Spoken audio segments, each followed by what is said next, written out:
الذين جابوا الصخر بالواد وفرعون ذي الأوتاد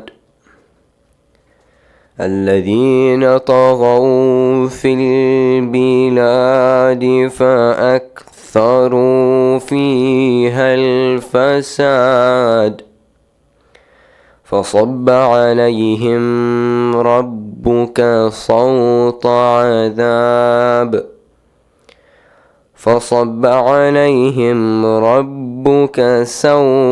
عذاب إن ربك لبالمرصاد فأما الإنسان إذا ما ابتلاه ربه فأكرمه ونعمه فيقول ربي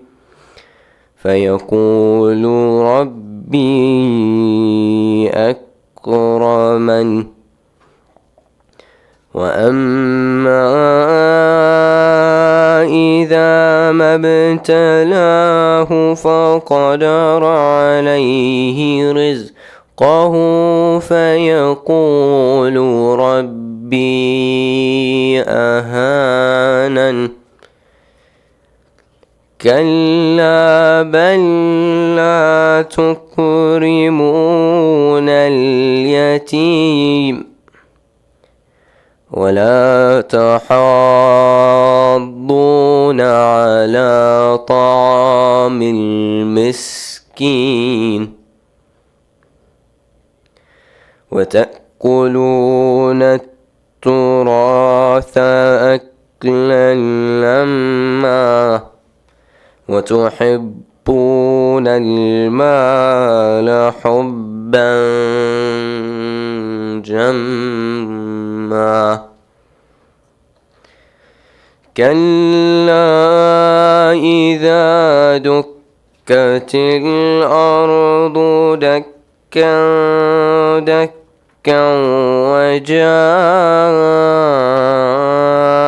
ربك والملك صفا صفا وجيء يومئذ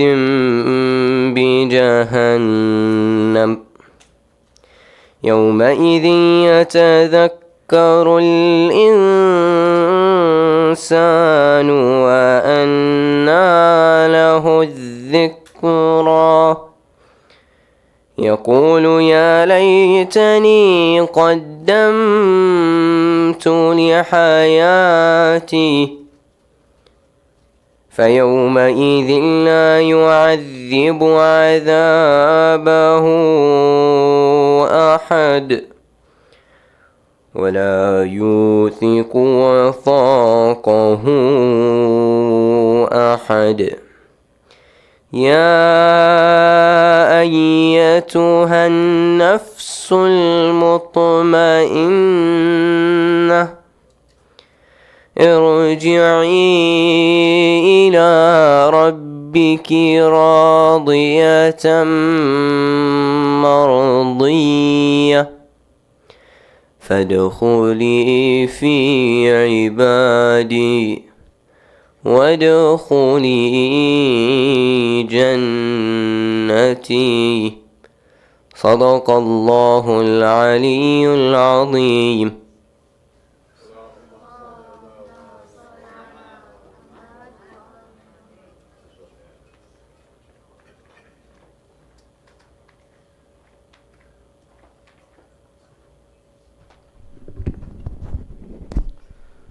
I'd like to call up the Sheikh to start his lecture.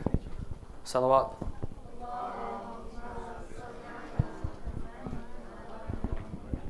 Thank you so much. It's not streaming, right? Sorry. No. No.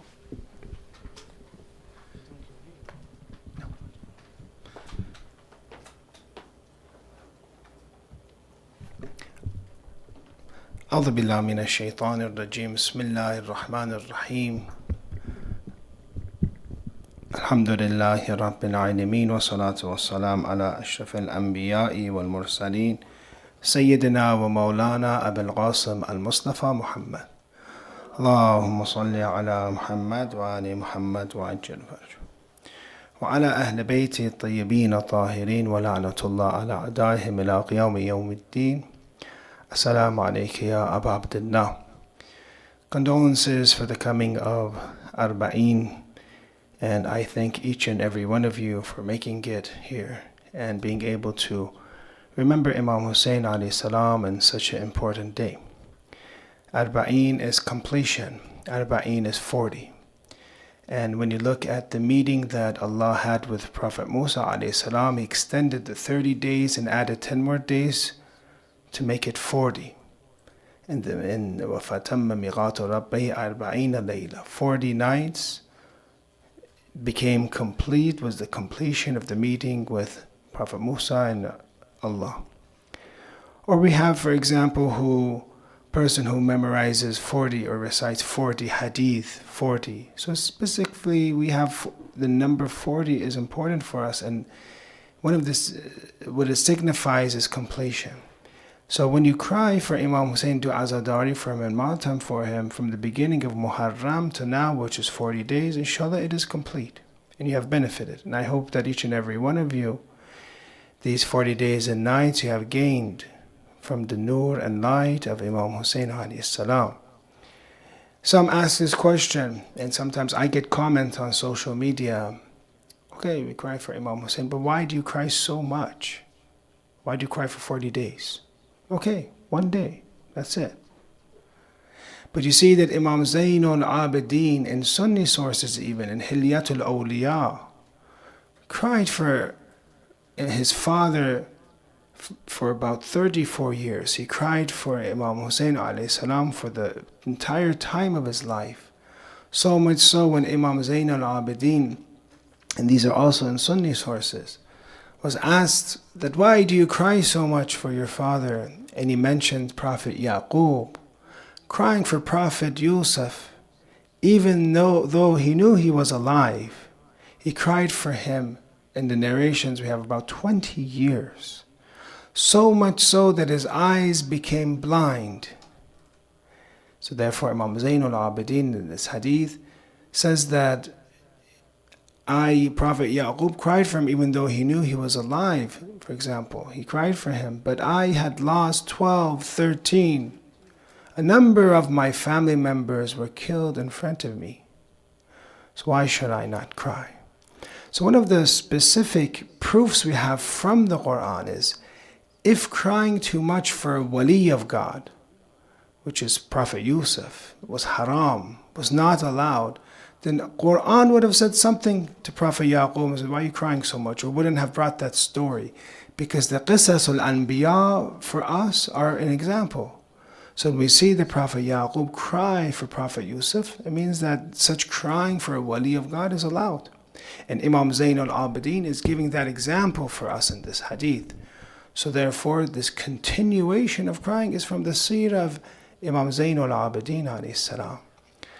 Some people ask this question as, why is crying for Imam Hussein, being sad for Imam Hussein, respecting Imam Hussein, equal to respecting God, equal to, in a way, worshipping God? They don't get this connection, that azadari is also equal to remembrance of God.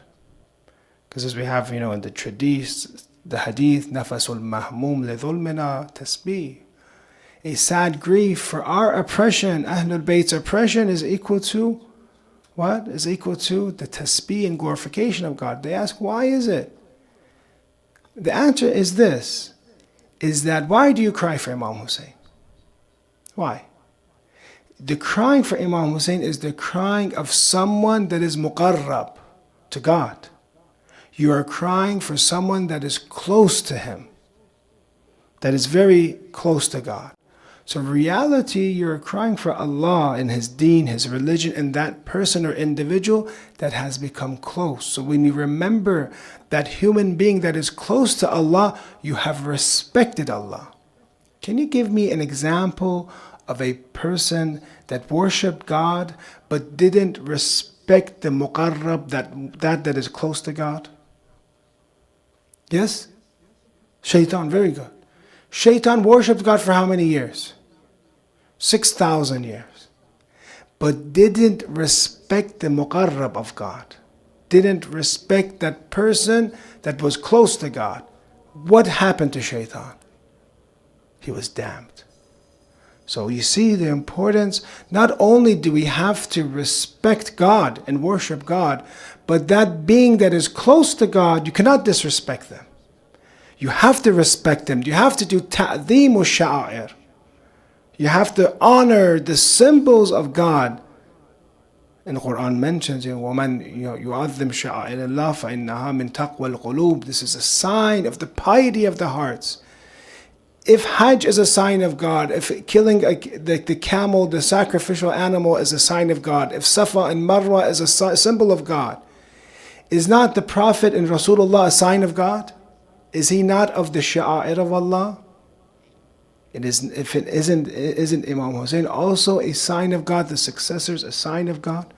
So you're doing ta'zeem and respect to the muqarrab of God.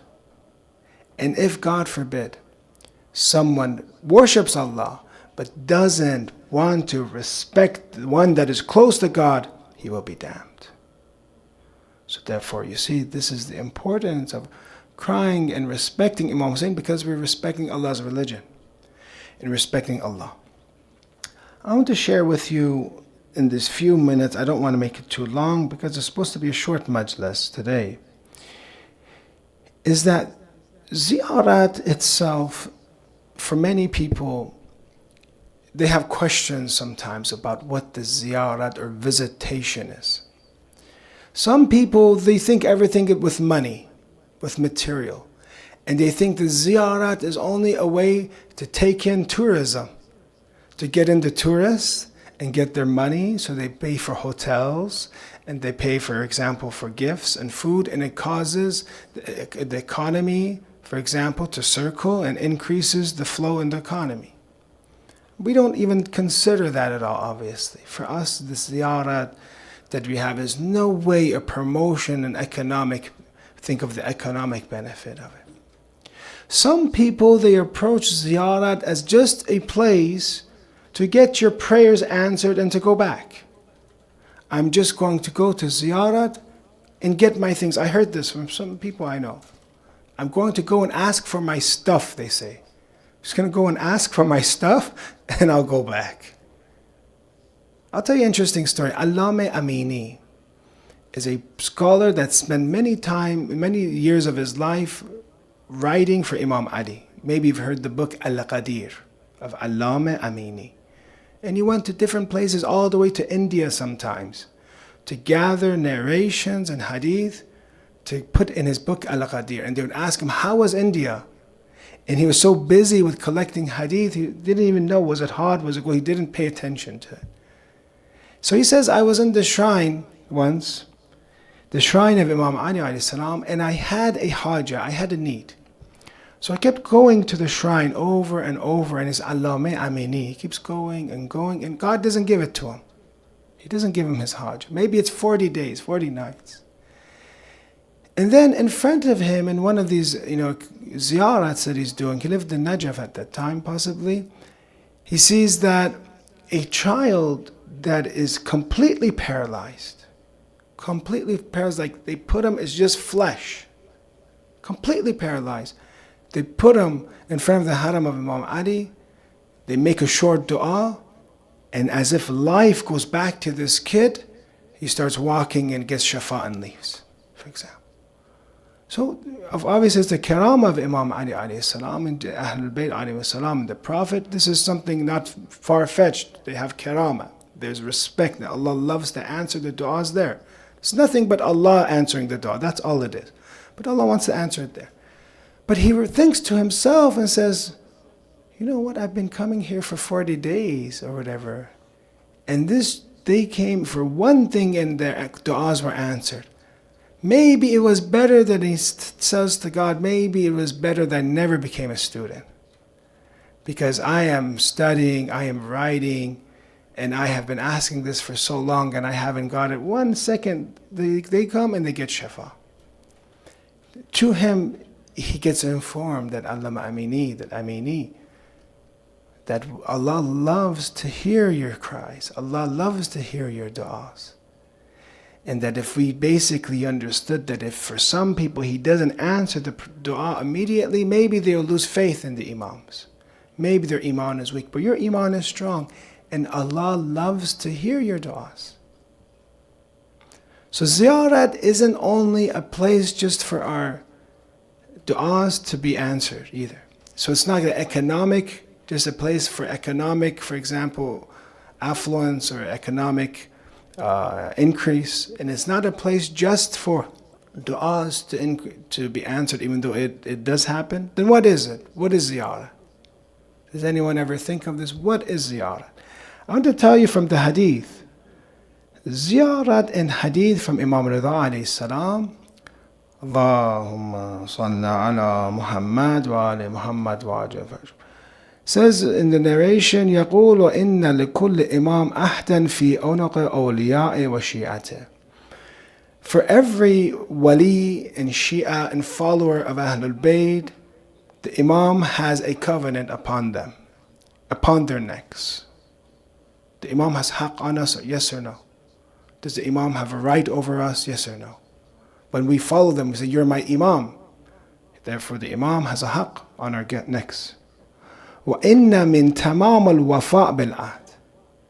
But now that they have this covenant, and you want to fulfill this covenant, how can you fulfill it? How can you be loyal to the Imam? Beautiful hadith. فَإِنَّ مِن تَمَامَ الْوَفَاءِ بِالْعَهْدِ وَحُسْنِ الْأَدَاءِ or أَدَاء حُسْنِ الْأَدَاءِ. And how can I fulfill this covenant? زِيَارَةَ قُبُورِهِمْ. Visiting the shrines of Ahlul Bayt. Let's give a salat ala Muhammad wa ali Muhammad. Salla ala Muhammad. So what is tamamul wafa' bil ahd? Is ziyarat. When you go for ziyarat, you are renewing your allegiance to the Imam. And the Imam has haqq upon us, has a covenant on our necks.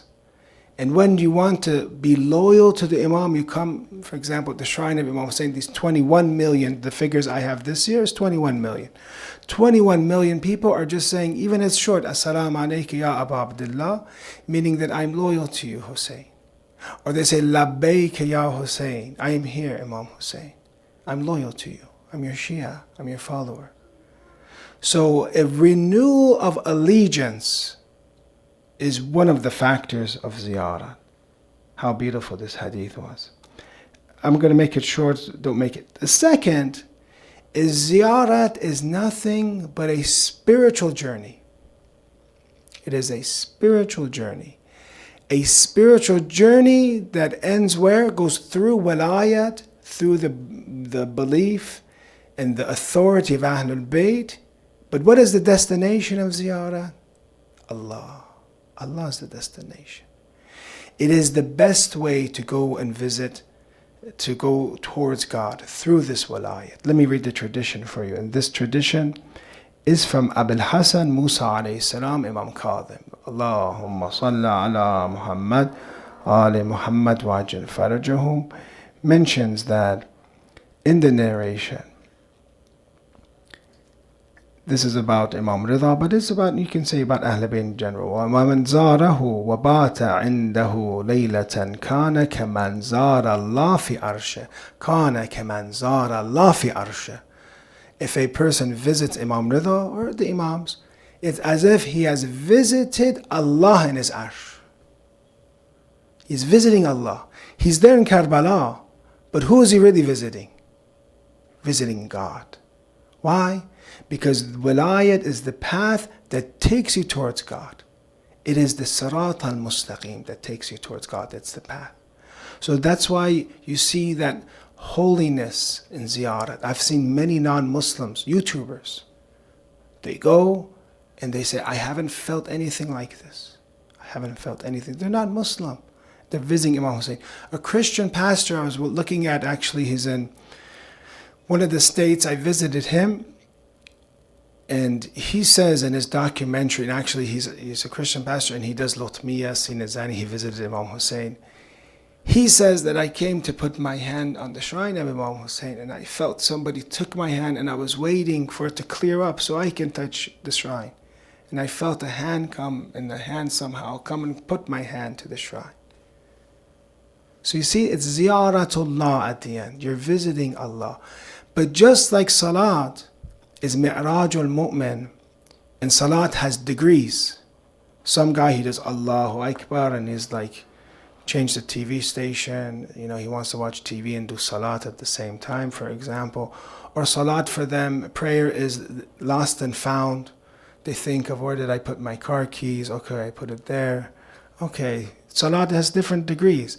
Ziyarat also has different degrees. Someone goes, I'm going shopping here, I'm going here, there, going to see them, going to have the chai iraqi and take my selfies only. That's all they think about. But then there's that person that comes to visit Imam Hussein, to visit Allah in reality. One of the ulama, this is the power of ziyarah. One of our scholars, he was visiting Najaf, and he would walk to the haram of Imam Ali very slowly. And it's good to do, walk takes, each step is equal to Hajj, for example. Each step has lots of reward. But then when he was going back from the shrine of Imam Ali, he would go very fast. Why do you think so? He would go slow to the shrine of Imam Ali, but when he would want to leave, he would run home. They say when he would go to the shrine of Imam Ali, his eyes would open. Because it's ziyaratullah, his eyes would open. And he would see people how they really are. That you have in the dua, Allahumma, give me that ma'rifat kamahi, arifni, or give me ma'rifat and understanding how it is. And he would see kainat or kaun, how it really is. He would see creation, how it really is. And he would see the attributes of people, the animalistic attributes, one like a dog, one like a bear, one like the sifat that people have if they don't work on themselves. And he would see this after doing ziyarat and he'd run home. He wouldn't want to see it anymore. So the purpose of ziyarat, the second purpose is it is a spiritual journey. But yet we have to take care of it. We have to be very careful when we go to ziyarat or when we do ziyarat from far, that you really are focusing. Some of the scholars say when you can't do ziyarat, and he passed away, this scholar, find a very secret place, like for us, we're far. Find a very secret place and be alone with you and Imam Hussein, maybe 60 seconds. Completely take your heart, close your eyes, take your heart to Imam Hussein. And say, Assalamu alayka ya Abu Abdullah. He said he would say this is one of the best actions you can do. Because you're visiting Allah. Imam Hussein has honor. Remember what I started with, I'll be ending with this. Imam Hussein is muqarrab, is close to God. You're doing ziyarat of the muqarrab, the one that is very close to God. So when you're doing ziyarat of the one that is close to God, you're also visiting Allah at the same time.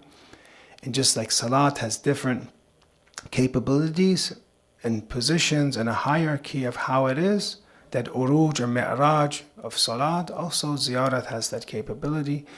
If only we were to pay attention to this, majlis of crying for Imam Hussein, ziyarat of Imam Hussein, we'd know it's one of the best ways for us to come to know God and to reach that final destination that we have.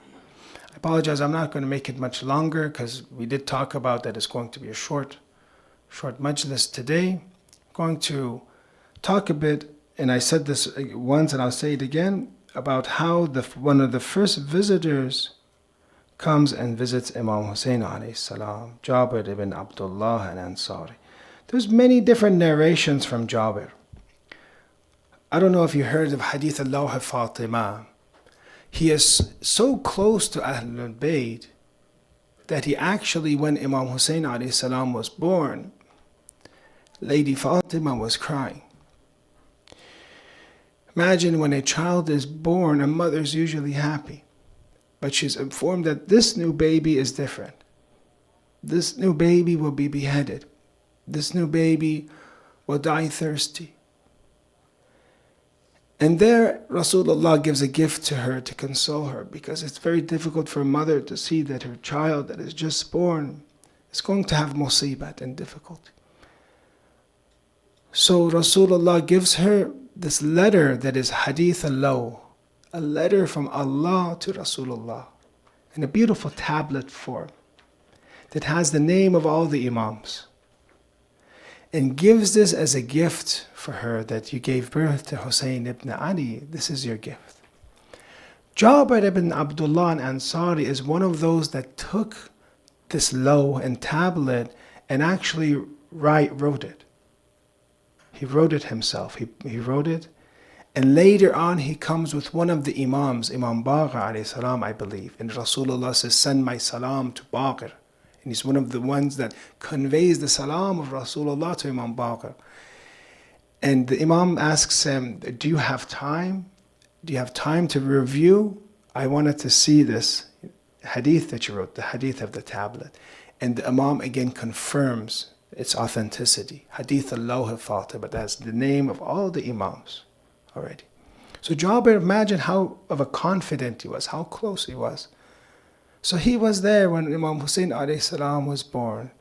He was there kissing when Rasulullah kissed Imam Hussein's lips, when Rasulullah would hug Imam Hussein, he was there. He saw all the respect, the time of izzah for Ahlul Bayt.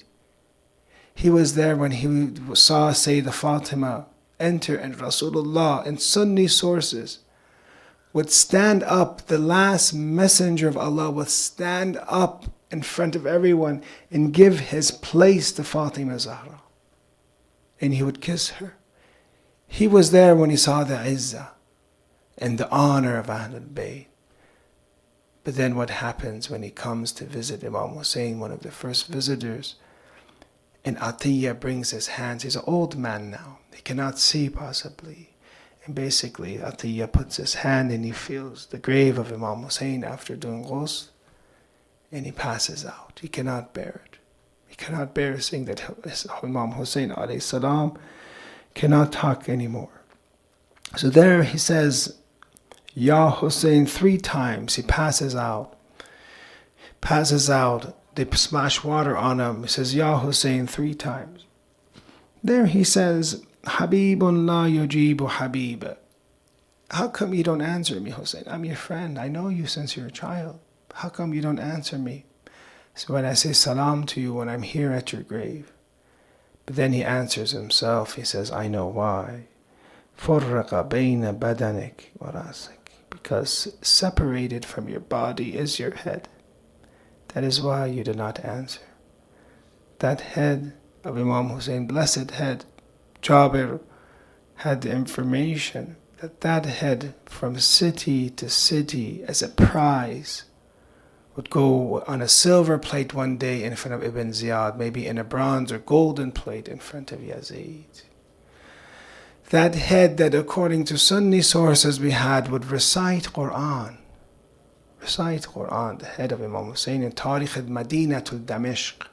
Sunni sources, it says this head would recite Quran.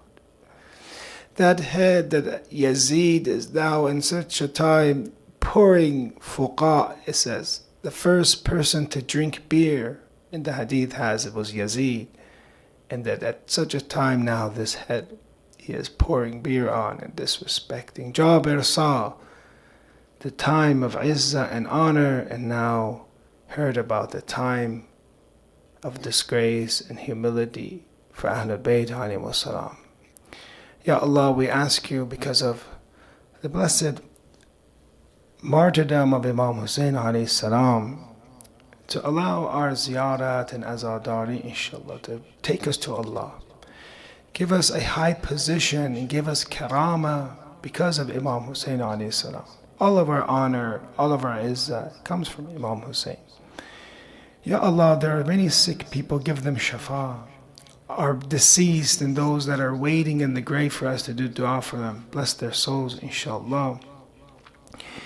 Ya Allah, many people here have wants and wishes and hawa'ij. Inshallah, because of Imam Hussein and his arba'een, Allah grant you all of your hawa'ij inshallah. But our most important haja is this, to expedite the return of Imam Zaman and make us of his companions and make him satisfied with us with the salawat ala Muhammad وآل محمد اللهم محمد وآل محمد. يا حمودي تفضل اللطمية بالعربية بالإنجليزي. إلى الله. You know the song إلى الله? It's the ziyarat. Okay, it's fine. Brother, go ahead. You want to do salams and do some ziyarat? Is there anybody here that can do some lutmiyah?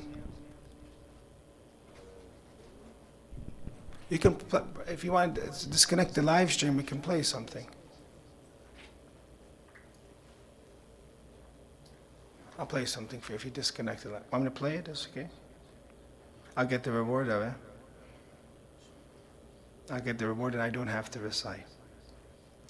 This is a nice one, and this is for, you probably heard it. I'll find one in English. Sorry? No, let's disconnect it, yeah.